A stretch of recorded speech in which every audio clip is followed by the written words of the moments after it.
Hey, what's up everybody? I recently bought a 4-pack of NGK laser iridium spark plugs for my TSX. I bought them on eBay. They cost me $14.59 plus tax, and I had a hunch that they were counterfeit. So I went and bought one NGK laser iridium spark plug from a local AutoZone for $13.49 plus tax. In this video, I will cover the following: a side-by-side comparison of the box, the parts of a spark plug, and then a side-by-side comparison of the spark plugs. The shadows behind the spark plug are clearly represented on the real box. They're not even present on the fake box. The spacing of the lettering is off. The top of the letters NGK to the top of the box is different. Even the spacing from the words premium at the bottom to the bottom of the box is different. I noticed that the printing on the fake box produces a lot more shine and reflection under light. The paint is also starting to come off the corner of the box in the fake plugs. The red color on the NGK letters on the box is dark red on the fake box, and on the original box it's more like a bright red. If you look closely, the words laser iridium lack some colors on the fake.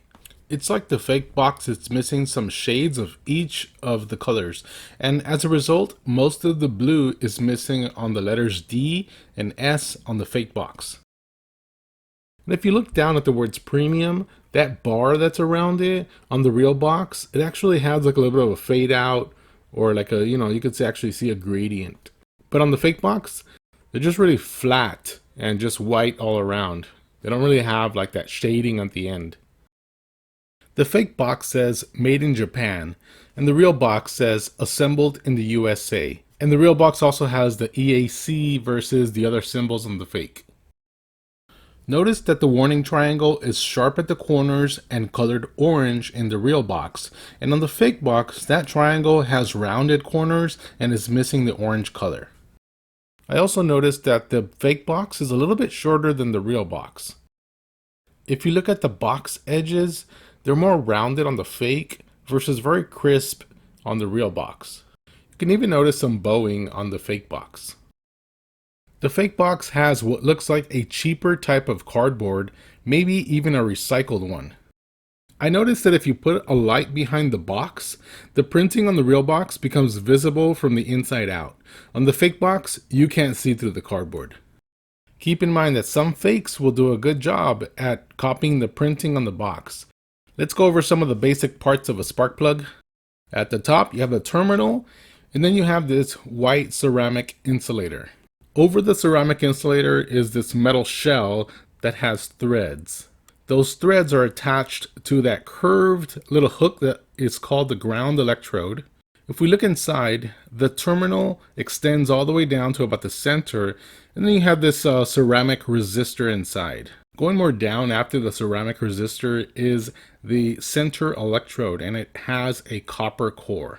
All the way at the bottom, that tip of the center electrode is what has the platinum or the iridium. In this case, it's the iridium.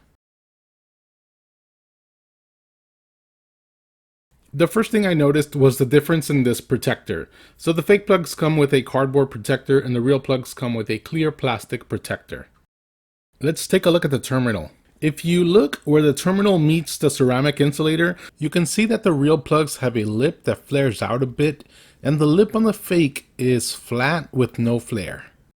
There is a dimple right at the top of the terminal, and that dimple is subtle and it's centered on the real plugs. But on the fakes, that dimple is off-center, deeper, and the metal is shinier. If you look up close, the ceramic insulator on the fake looks dirty, like it has specks. The white is a little off compared to the bright white and clean ceramic insulator on the real plug. Where the ceramic insulator meets the metal shell, the real plugs have a white talcum powder that comes from manufacturing, and the white powder is not present on the fake plugs. The printing of the letters on the ceramic portion is also different. The paint on the fake plugs is a dark blue versus a lighter blue on the original plugs. I want you to notice how the light reflects on the letters of each plug. On the fakes, it is bumpy and the reflection follows the printing a bit. The real plugs have a smooth reflection and the letters don't impact the light reflection. Here's another look at how the light reflects differently. Now let's take a look at the metal shell. The metal finish on the shell is a bit different. The fake plugs have a shinier finish that looks messier or like it has scratches in it. And the real plugs have a more consistent and cleaner finish. So each plug is stamped with a lot number on the hexagon portion of the metal shell. You can read it clearly on the real plugs. And you can even call NGK to confirm that it is a legitimate number. On these fakes, you can't even see the number. NGK also has words stamped around the metal shell. The fakes would just say NGK on one side and the model number on the other side, with some hash marks in between. The real plugs will say assembled in USA from Japanese parts. Even the washer isn't the same. The real plugs have a washer that is slightly thinner and has like a taper to the edge of it. The fakes have no taper, it's just rounded on the edge. Let's take a look at the threads for a second. The color of the metal on the threads looks about the same, but the light reflects on them a tad bit differently. I think that the real plugs have a sharper and a tad bit nicer finish on the thread. Let's take a look at the ground electrode. On the fake plug, the metal finish looks shinier and has a messy, scratched looking finish. The real plugs don't shine as much and the finish is consistent, even. It looks very nice. The shape of the ground electrode is also different. It's more square on the fake plugs versus more rounded on the real plugs. There's a dot under the ground electrode. I believe it's platinum and it looks different.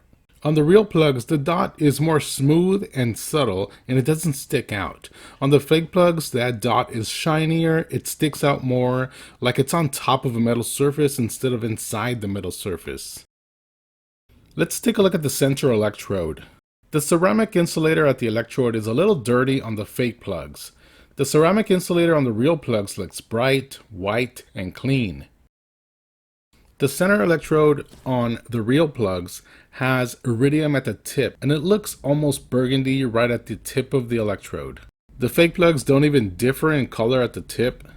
The tip of the center electrode also has a different size. On the real plugs, the tip is thinner. Here are some measurements that I took to compare the two. Alright, finally, let's look inside the center electrode. Looking at this picture, I want you to notice that the core of the center electrode has copper in it. This helps to dissipate heat. Here's a shot of a plug cut open from a Chris Fix video, and you can see the copper clearly. So I went ahead and I cut open a fake spark plug. I found no copper in the core of the center electrode. And I cut open a second fake plug just to make sure. And once again, no copper in the core. And some fakes will get some parts of the manufacturing process down very good, but they won't get everything right. They don't have iridium, they don't have copper, they don't have platinum, and all those metals are important for the longevity of the plug. Fake spark plugs might last you maybe 8,000 miles before you start having performance issues, including cylinder misfires. For comparison, the real plugs can last up to 110,000 miles. So be careful when you're buying brand name things online, especially on eBay.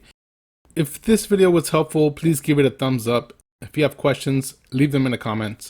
Check the video description for more information, and I'll see you in the next one.